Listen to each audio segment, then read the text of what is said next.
అంటే ఏంటి? సిప్ అంటే సిస్టమాటిక్ ఇన్వెస్ట్మెంట్ ప్లాన్. దీన్ని చాలా ఈజీగా అర్థం చేసుకోవచ్చు. ఇప్పుడు మనం సిప్ అంటే ఏంటి అనే దాని గురించి తెలుసుకుందాం.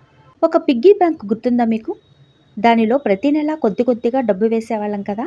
అలాగే మనం బ్యాంకులో కాదు, కంపెనీల్లో పెట్టుబడి పెట్టే ఒక పద్ధతిని సిప్ అని అంటామనమాట. ప్రతి నెల 500 లేదా రూ. 1000 లేకపోతే 2000 పెట్టాలి. ఈ డబ్బు కంపెనీల్లో పెట్టుబడి అవుతుంది. సంవత్సరాలు గడిచే కొద్దీ అది పెరుగుతుంది. అసలు మనం ఎందుకు పెట్టాలి అని ఒక డౌట్ వస్తుంది. చిన్న మొత్తాన్ని పెట్టినా పెద్ద అమౌంట్ అవుతుంది. బ్యాంకు కంటే కూడా ఇక్కడ 3, 4 రెట్లు ఎక్కువ రిటర్న్స్ రావచ్చు.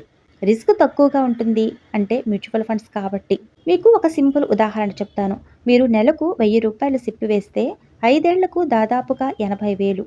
1,00,000 అని చెప్పొచ్చు. దీన్ని మీకు ఇంకా బాగా అర్థమయ్యేలా చెప్పాలంటే, ఇప్పుడు మన దగ్గర పెద్ద డబ్బు లేకపోయినా 500 లేదంటే రూ. 1000 ఇంకా కాదు అంటే రూ. 2,000 లాంటి చిన్న చిన్న అమౌంట్‌ని పెట్టినా కూడా అవి క్రమంగా పెరిగిపోతాయి.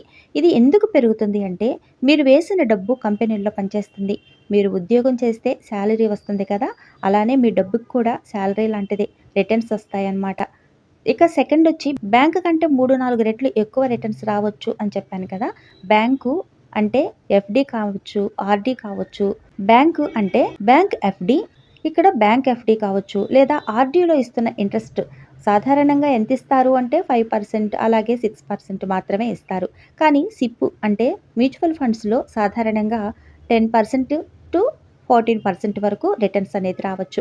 సింపుల్‌గా చెప్పాలంటే బ్యాంకులో మన డబ్బు పరుగు పెట్టడం కాదు, నడవడం మాత్రమే ఉంటుందన్నమాట. కానీ సిప్‌లో పెడితే మాత్రం మన డబ్బు పరిగెత్తుతుంది. అందుకే ఇక్కడ త్వరగా పెరుగుతుంది. ఇందులో రిస్క్ అనేది చాలా తక్కువ ఉంటుంది మ్యూచువల్ ఫండ్స్‌లో. స్టాక్ మార్కెట్ రిస్కీ అని అందరూ అనుకుంటారు కదా! కానీ సిప్ అంటే ఒక కంపెనీ కాదు, చాలా కంపెనీల్లో డబ్బు పంచిపెడతారనమాట. అందుకే ఒక కంపెనీ డౌన్ అయినా కూడా మిగిలిన కంపెనీలు బ్యాలెన్స్ చేస్తాయన్నమాట. అదే ఇక్కడ సేఫ్టీ. ఇప్పుడు కనుక ఇంకా మీకు అర్థం కాకపోతే అత్యంత సింపుల్‌గా ఎగ్జాంపుల్‌తో అర్థం చేసుకోండి. నేనిప్పుడు చెప్తాను. మీరు ప్రతి నెల రూ. 1000 సిప్పేస్తున్నారు అనుకోండి. 12 నెలల్లో ఎంతవుతుంది? 12,000 అవుతుంది. 5 నెలల్లో 60,000 మాత్రమే మీరు పెట్టారిక్కడ. రూ. 1000 నెలకు కడితే, అలాగా 12 నెలలు కడితే 1000 ఇంటూ 12 ఎంతవుతుంది? 12,000 అవుతుంది. 5 ఏళ్లలో ఎంతవుతుంది? 60,000 మాత్రమే అవుతుంది మీరు పెట్టిందిక్కడ. కానీ సిప్ రిటర్న్స్ వల్ల ఆ మొత్తం ఎంతవుతుంది? 80,000 అవుతుంది. అంటే రూ. 1,00,000 అవుతుందనమాట. దీనికి అర్థం చెప్పాలి అంటే, మీ వద్ద నుండి బయటికెళ్ళిందెంత?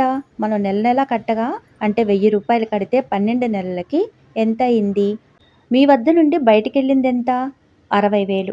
మీ చేతులోకి వచ్చే మొత్తం రూ. 1,00,000 దాకా వస్తుందనమాట. అంటే అదనంగా వచ్చింది అంటే ఇక్కడ మనకి అదనంగా వచ్చింది ఎంత? 40,000 వచ్చిందనమాట. దాన్నే మనం ఇప్పుడు రిటర్న్స్ అని అంటున్నాం. అదే మీ డబ్బు చేసిన పని. ఇంకా మీకు అర్థం కాలేదు అంటే నేను మీకు అర్థమయ్యేలా ఇంకొకలాగా కూడా చెప్తాను. మీరు ఒక చిన్న మొక్కను నాటుతారు. రోజు చిన్న మొత్తంలో దానికి నీళ్లు పోస్తూ ఉంటారు. ఒక్కసారిగా పెద్ద చెట్టు అయితే కాదు కదా! క్రమంగా పెరిగి, పెరిగి, పెరిగి తర్వాత అది పెద్దదయ్యి మనకి నీడనిస్తుంది. అలాగే సిప్పు కూడా. చిన్న డబ్బు పెడతాం. ఇక్కడ మనం చిన్న డబ్బు పెడతాం. అంటే కొద్దిగా డబ్బు పెడతాం. క్రమంగా అది పెరుగుతూ పెద్ద మొత్తంగా మారి మనకి లైఫ్ ఇస్తుందనమాట. ఈ వీడియో కానీ మీకు నచ్చినట్లయితే ఒక లైక్ చేయండి. మీ లైక్ నాకు చాలా సపోర్టింగ్‌గా ఉంటుంది. అలాగే మన ఛానల్‌ని కొత్త వాళ్ళెవరైనా చూస్తున్నట్లయితే సబ్స్క్రైబ్ చేసుకోండి. అలాగే గంట సింబల్‌ని ఆన్‌లో పెట్టుకోండి. మరిన్ని వీడియోలతో మళ్ళీ కలుద్దాం. Thank you for watching.